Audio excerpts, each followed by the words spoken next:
ब्राह्मण खाएगा तो ही आपके पूर्वजों तक पहुंचेगा, वो ब्राह्मण के मुख से ही जाता है। मूर्खतापूर्ण बात करते हैं। इस बेवकूफ आदमी को समझ में नहीं आता है।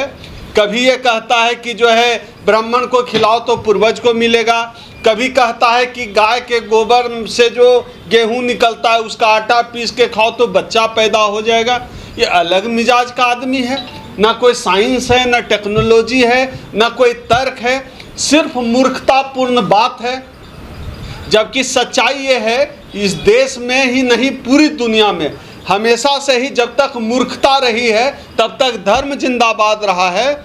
और जैसे ही धर्म की जगह विज्ञान आता है, मूर्खता की जगह पढ़े लिखे लोग आते हैं, विद्वान लोग आ जाते हैं, ज्ञान जिंदाबाद होने लगता है, विज्ञान जिंदाबाद होने लगता है। आज इस समय में ऐसे लोग जो कि पूरे संविधान की जो मूल धारणा है उसके खिलाफ लाखों लोगों को दिग्भ्रमित कर रहे हैं, पाखंड में धकेल रहे हैं, मूर्खतापूर्ण बातें कर रहे हैं। मेरे हिसाब से ऐसे लोगों को जेल में बंद कर देना चाहिए। ऐसे लोग मानसिक रूप से विक्षिप्त हैं, ऐसे लोगों की मानसिक अवस्था ठीक नहीं है। खुद जो ये अनिरुद्धाचार्य घड़ी पहना है, ये घड़ी अनिरुद्धाचार्य कहाँ किस वेद उपनिषद से लेकर आया? खुद जिस कार में चलता है, जिस हेलीकॉप्टर में चलता है, ये तो शादीशुदा आदमी है। इसके घर में जो इनकी वाइफ होंगी वो खुद ही विदेशी जो है कॉस्मेटिक इस्तेमाल करती होंगी, घरों में गलीचे बिछे होंगे जो है विदेशी। और ये बात एक तरफ जो है देशी की, राष्ट्रीयकरण की, राष्ट्रवाद की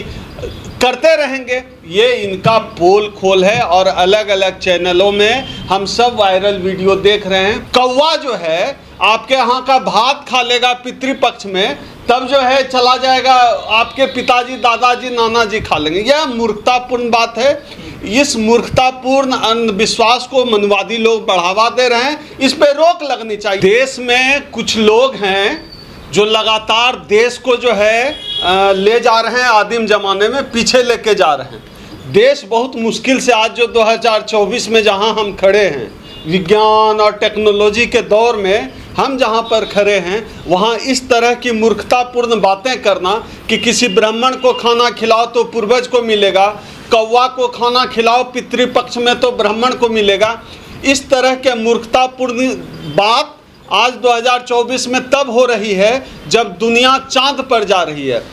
अमेरिका, चीन, रूस, जर्मनी जैसे देश चांद पर बस्ती बनाने की प्लानिंग कर रहे हैं। और दूसरी तरफ आप देखिए जो एक्स के मालिक हैं एलन मस्क, वो जो है वो ले जा रहे हैं पूरा जो है लोग राइड कर सकते हैं, पर्सनल राइड कर सकते हैं स्पेस में, उसकी तैयारी चल रही है। एक बाबा था, उसने मध्य प्रदेश में कहा था, मुझे याद है कि जो है शनिवार को पीपल में जल देने से बच्चा जो है परीक्षा पास कर जाता है। खुद उसका बेटा जो है परीक्षा में फेल कर गया, तो ये अखबारों में और मीडिया में बहुत वायरल हुआ था। तो इस तरह की मूर्खता जो है आदि काल से अनंत काल तक जारी है, जारी रहेगी मूर्खता। और इन मूर्खताओं का जवाब विज्ञान भी देता रहता है समय समय पर। इसी टेक्नोलॉजी के बल पर कि ब्राह्मणों को खाना खिलाओ, कौवा को खाना खिलाओ तो पूर्वज को मिलेगा, इसी टेक्नोलॉजी के बल पर इन लोगों ने अब तक इस देश के बहुजनों को, दलितों, पिछड़ों को गुमराह किया है। इसी तरह मूर्खतापूर्ण बातें देखकर हम लोग बड़े हुए हैं समाज में, और समाज का ये चीज़ें समाज का हिस्सा हैं। अभी भी मैं जो लोग पढ़ लिख नहीं पाए, कॉलेज यूनिवर्सिटी का मुंह नहीं देख पाए, मैं केवल उनकी बात नहीं कर रहा हूँ, बल्कि तमाम लोग जो पढ़े लिखे लोग भी हैं वो भी जो है बाबाओं के चक्कर में। मुझे तो याद आ रहा है ये जो मनुस्मृति ईरानी हैं, ये जब शिक्षा मंत्री थी तोता से जो है भविष्य निकलवा रही थी। तो जिस देश में इस सरकार का शिक्षा मंत्री तोते से भविष्य निकलवाए और मंदिर मस्जिद की बात करे, इस देश में आईआईटी जो है दिल्ली आईआईटी के गेट पर शनि मंदिर है, और आईआईटी के विद्यार्थी जो है वो वहाँ पे कड़वा तेल चढ़ाते हैं सैटरडे को। जिस देश के आईआईटी में वो, तभी तो कहा गया है इस देश के आईआईटी से कूड़ा कचरा पैदा होता है। रोजगार नहीं मिल रहा है पूरी दुनिया में, यहाँ का आईआईटी कूड़ा कचरा पैदा कर रहा है। क्यों ऐसा हो रहा है? क्यों रोजगार नहीं हो रहा है? बनाओगे शनि मंदिर में चढ़ाओगे जो है सरसों तेल, और जो है आईआईटीएन जो है पूरी दुनिया में साइंटिस्ट बनेगा। ये जो मनुवादी लोग हैं, ये तो भैया इनका इतिहास है कि ये ब्रह्मा के मुख से पैदा हुए हैं।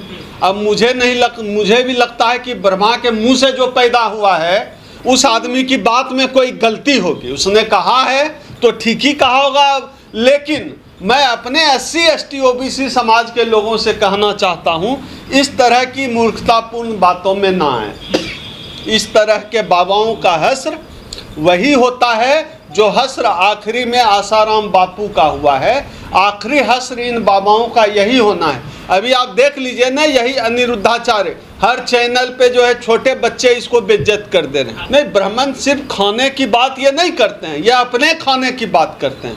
ये कहाँ कहाँ नहीं खाए, ये सिर्फ हमारी थाली का खाना नहीं खाते हैं। मुझे याद आता है बचपन में हमारे यहाँ जब सत्यनारायण कथा बड़ा पॉपुलर हुआ करता था, आता था, तो वो जो है फल फ्रूट सारा सेब और जो है जितना भी फल फ्रूट, केला, सेब, काजू, किशमिश सब भर भर के ले जाता था। और हमारे जो लोग होते थे उसको मैदा में चीनी घोल के प्रसाद खिलाता था, आटा में गुड़ घोल के प्रसाद खिलाता था, और वो खुद जो है सारा जो है फल फ्रूट जो है लेके चला जाता था। वो हमारा हिस्सा वहाँ खाया, सीधे हमारा हिस्सा खाया।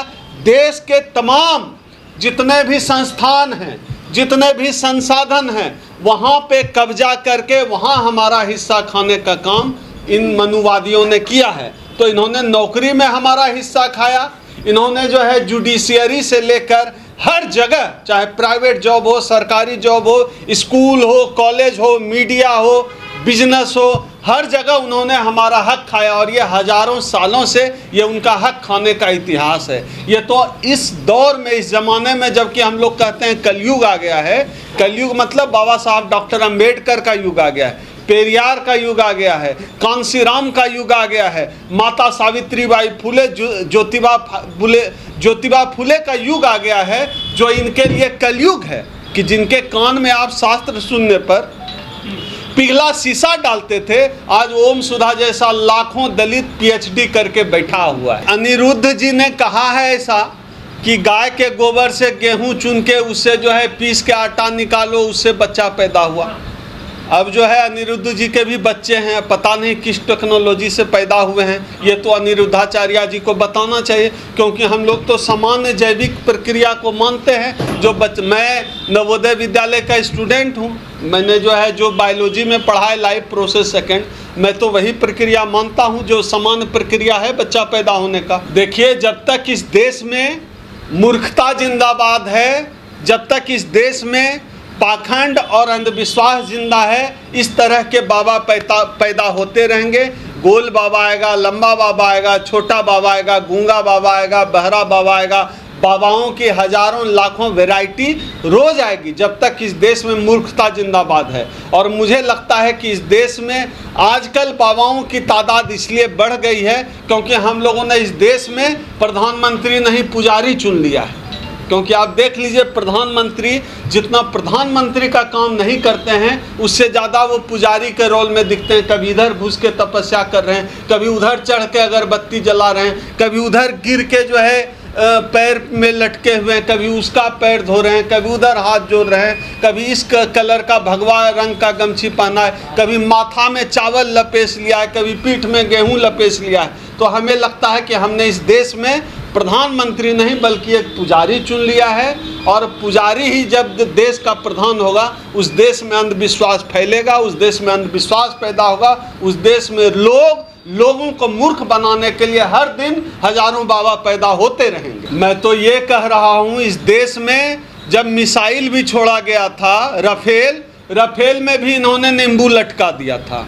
अब पता नहीं इस देश के लोग, मैंने जैसा कि बताया कि इस देश की शिक्षा मंत्री तोते से भाग्य निकलवा रही थी, प्रधानमंत्री जो है त्रिमुंड लपेट के घूमते रहते हैं नंगे बदन गंगा में, कभी यहाँ डुबकी लगाते हैं, कभी वहाँ डुबकी लगाते हैं। इस देश में आप तमाम विश्वविद्यालयों में देख लीजिए, आज से 10 साल पहले कितनी शैक्षणिक गतिविधियाँ होती थी, कितने सेमिनार होते थे, कितने देश विदेश से लोग आते थे, ज्ञान विज्ञान की बात होती थी। अब इस देश में, जब से इस देश में हमारे साहब जो है प्रधानमंत्री, प्रचार मंत्री, एक पुजारी बनकर प्रधानमंत्री आए हैं, तब से इस देश में विज्ञान जो है सूली पर लटक गया है। तब से इस देश में जो है तर्क वितर्क जो है आत्महत्या कर चुका है। अब मूर्ताओं का दौर है। जब यह सरकार जाएगी तभी संगठनिक रूप से जो है इस देश से मूर्खता का भी पलायन हो पाएगा। मुझे तो कम से कम यही लगता है। शास्त्र में कौन लिखा है? जाहिर सी बात है कि शास्त्र लिखने वाला आदमी बहुत कपटी रहा होगा। ये शास्त्र मनुस्मृति ये सब लिखने वाला बहुत धूर्त रहा होगा। उस व्यक्ति को जो है एक दूसरे व्यक्ति का सम्मान नहीं होगा। वह समतामूलक समाज के खिलाफ होगा। वह व्यक्ति बहुत क्रूर रहा होगा जिसने इस तरह की व्यवस्थाएं लिखी। आप जिन किताबों की बात कर रहे हैं, जहां आदमी जन्म के आधार पर छोटा और बड़ा होता है, जहां लिंग के आधार पर स्त्रियों के साथ भेद किया जाता है, जहां जन्म के आधार पर जाति के आधार पर दलितों शूद्रों और पिछड़ों को निम्न और छोटा माना जाता है, तो मैं खारिज करता हूं ऐसे शास्त्रों को। हमारे बाबा साहब डॉक्टर भीमराव अंबेडकर ने मनुस्मृति का दहन किया था और हम भी मनुस्मृति का दहन करते हैं। 3000 साल से ज़्यादा की यह जो गुलामी है ओवरनाइट नहीं जाने वाली है। 3000 साल से हम गुलाम रहे, मानसिक तौर पर गुलाम रहे, और जाति व्यवस्था, मूर्खता, पाखंडवाद हम सबों के नस में, हम सबों के लहू में जो है समा गया है।